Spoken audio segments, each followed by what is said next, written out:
আপনি আপনার স্ত্রীর কাছে বসে আছেন, একটা ফুরফুরে মনে, আনন্দ চিত্তে স্ত্রীর সাথে আলাপ করছেন, তার সাথে আপনি ভাব আদান প্রদান করছেন, আল্লাহর আরশ পর্যন্ত খুশি হয়ে যায়। সুবহানাল্লাহ, আল্লাহর আরশ পর্যন্ত খুশি হয়ে যায়। যতক্ষণ পর্যন্ত আপনি এইভাবে আপনার স্ত্রীর সাথে কথা বলতে থাকেন, স্ত্রীর কাছে বসা থাকেন, আপনার আমলনামার মধ্যে সওয়াব লিখতে থাকে। রাসূল পাক সাল্লাল্লাহু আলাইহি সাল্লাম এই কথা বলার পর এক সাহাবী বললেন, ইয়া রাসূলুল্লাহ, স্ত্রীর সাথে একসাথে শুবো, একসাথে ঘুমাবো, একসাথে খাবো, একসাথে তাকে আদর করব, এটা কি সওয়াবের কাজ হতে পারে? রাসূল পাক সাল্লাল্লাহু আলাইহি সাল্লাম বললেন, আচ্ছা তোমার স্ত্রীকে না নিয়ে তুমি যদি আরেকজন স্ত্রীর কাছে বসে থাকো, আছে কিনা? আছে কিনা? মজাই লাগে, উনিও খাইবেন, রেডি থাকেন। তুমি অন্য কোন স্ত্রীর পাশে বসে বসে ফিস ফিস ফিস ফিস করলা, মজাই লাগবে, তবে মনে রেখে দিও তোমার আমলনামার মধ্যে জিনার গুনাহ লেখা হবে। তুমি যতক্ষণ তোমার স্ত্রীর কাছে বসা থাকবে, জান্নাতের দরজাগুলি তোমার জন্য খোলা আরম্ভ হয়ে যাবে।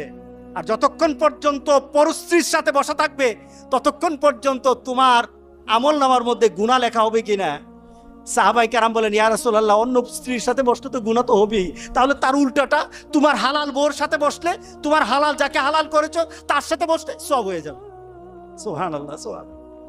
শাস্ত্রলে বলতে ভাল লাগে, টিভি দেখতে ভাল লাগে, আরেকজনের ভাবিকে ডেকে ডেকে মুখের মধ্যে পানি এনে দেয়, ভাবি কেমন আছেন, বউকে বলো না, বউ তুমি কেমন আছো। শরম লাগে, শরম লাগে। রাসূল পাক সাল্লাল্লাহু আলাইহি সাল্লাম বললেন যে বিয়ের মাধ্যমে স্বামী এবং স্ত্রী, ছেলে এবং মেয়ের যৌনতাকে পবিত্র করা হয়। সুবহানাল্লাহ, সুবহান, কত সুন্দর কথা। স্ত্রীকে হেফাজত করা হয়, এই মেয়েকে সমাজের বিভিন্ন ধরনের খারাপ লুলুপ দৃষ্টি থেকে একটা মেয়েকে বাঁচানো হয়। কারণ একটা মেয়ে যখন একটা ছেলের আন্ডারে হালাল ভাবে বৈধ হয়ে যায় বিয়ের মাধ্যমে, তখন আর এই মেয়ের দিকে কেউ খারাপ দৃষ্টি দেয় না। কি বলেন? দেয় না। দেখুন ইসলাম কি বলছে, রাসূল পাক সাল্লাল্লাহু আলাইহি ওয়াসাল্লাম কিভাবে ব্যাখ্যা করছে। রক্ষণাবেক্ষণ হয় মেয়েটাকে রক্ষণাবেক্ষণ করা হয়। কারণ একটা ছেলে যখন একটা মেয়েকে বিয়ে করে, তার চিন্তা চেতনায়, তার ভাবনায়, তখন মনে হয় যে এই মেয়েটাকে সকল ধরনের বিপদ আপদ থেকে আমি রক্ষা করব, আমি তার পাশে থাকবো, আমি তাকে বিভিন্ন গার্ড দেব, তার বিপদের সময় আমি কাছে থাকবো। কি বলেন? বলে কি না? আপনার স্ত্রীর কাছে যদি কেউ ঘেঁষায়, তখন মেজাজটা গরম হয় কিনা? হ্যাঁ, কেন হয়? কারণ সে আপনার হালাল হয়ে গেছে। রাসূল পাক সাল্লাল্লাহু আলাইহি সাল্লাম বললেন, কেউ যদি ঘেঁষতে চায় তোমার মেজাজ গরম হয়ে যায়, তার পিছনে কারণ হলো তুমি তার রক্ষক হয়ে গেছো। ইসলাম একটা মেয়েকে রক্ষণাবেক্ষণের সুযোগ করে দেয় বিয়ের মাধ্যমে। আর ওই মেয়ে যে স্টাইল করে বিয়ে করেছে, সন্তান প্রজননের গোটা পৃথিবী টিকে থাকবে যতক্ষণ পর্যন্ত আল্লাহ সুবহানাহু ওয়া তাআলা যে মানুষ সৃষ্টির পদ্ধতি বানিয়েছেন, পদ্ধতি সৃষ্টি করেছে, এটা চালু থাকবে ততদিন পর্যন্ত পৃথিবী সুন্দর হবে। আপনি ইউরোপ আমেরিকায় যান, বাচ্চা নাই, 40 বছর আগ পর্যন্ত তারা বাচ্চা কাচ্চা নেয় না। এটার পার্সেন্টেজ কত? 77%। 77%। আমি অনেকদিন আগে একটা ডাটা দেখেছিলাম, ইউরোপ আমেরিকার ছেলে মেয়েরা তারা 40 বছর 45 বছর পর্যন্ত তারা বিয়ে করবে না।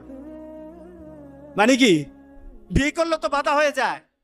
তাদের ধারণা হলো, এক মহিলা আমার ভাগ্নিকে পড়ায় একটা ইংলিশ, আমি ওই সময় ম্যানচেস্টারে ছিলাম। তো ওই মহিলা আমার বান্ধবীকে বলছে তার 100টা ফ্রেন্ড আছে, 100টা ফ্রেন্ড।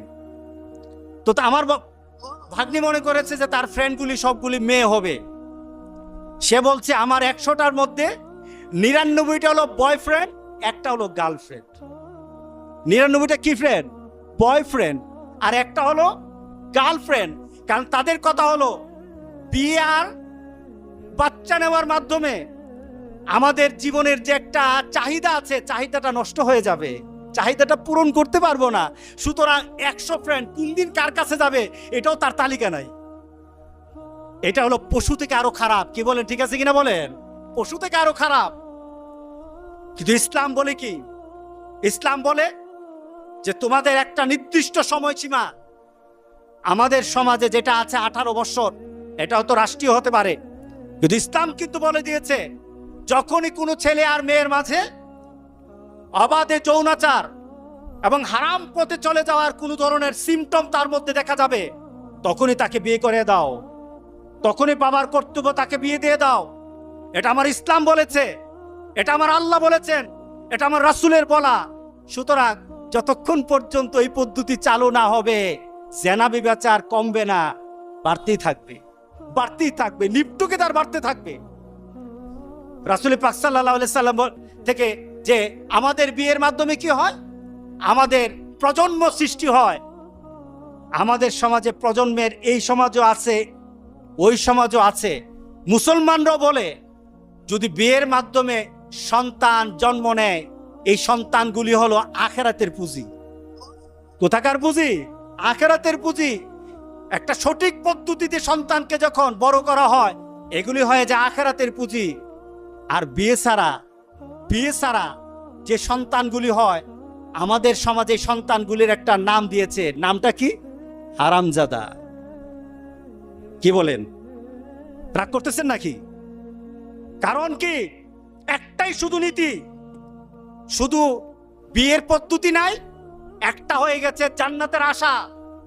আর একটা পদ্ধতি না থাকার কারণে সে সমাজের মধ্যে নিকৃষ্ট একটা পর্যায়ে চলে গেছে। এই নীতির মধ্যে যারা আঘাত করবে, আল্লাহর কসম, আল্লাহ দুনিয়া তো তাকে দেখাবেন, আখেরাত তো তাকে ছাড়বেন না। কি বলেন, ঠিক আছে কিনা বলেন? একটা সঠিক পদ্ধতিতে এই সমাজের মধ্যে মানুষ বৃদ্ধির একটা ব্যবস্থা হয়ে যায়। এরপরে কি হয়? রাসূল পাক সাল্লাল্লাহু আলাইহি সাল্লাম কাল হাসুরের দিনের সাহাবায়ে কেরামদের সাথে একটা গর্ব করতেছিলেন। সুবহানাল্লাহ, উম্মত নিয়ে গর্ব করতেছিলেন। কি গর্ব?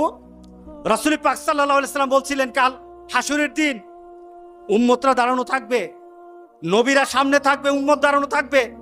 কোন উম্মত হবে, কোন নবীর পেছনে উম্মত হবে 50 জন, 1000 জন, লক্ষ জন, কোটি জন হবে। কিন্তু আমি মুহাম্মদ রাসূলুল্লাহ সাল্লাল্লাহু আলাইহি সাল্লাম যখন হাসরের ময়দানে দাঁড়ানো হবে, আমার পেছনে উম্মতের সংখ্যা হয়ে যাবে, কোটি কোটি উম্মতের সংখ্যা হয়ে যাবে, সবার থেকে আমার উম্মতের সংখ্যা বেশি হয়ে যাবে। আমি তখন সেটা আনন্দ বোধ করব, আমার মধ্যে আনন্দ লাগবে, আমার মধ্যে একটা সম্মান বোধ সৃষ্টি হবে।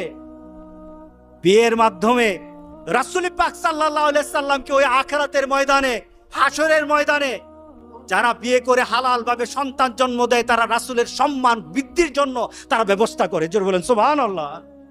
কারণ সেখানে যদি উম্মত বেশি হয়, সম্মানটা কার হবে?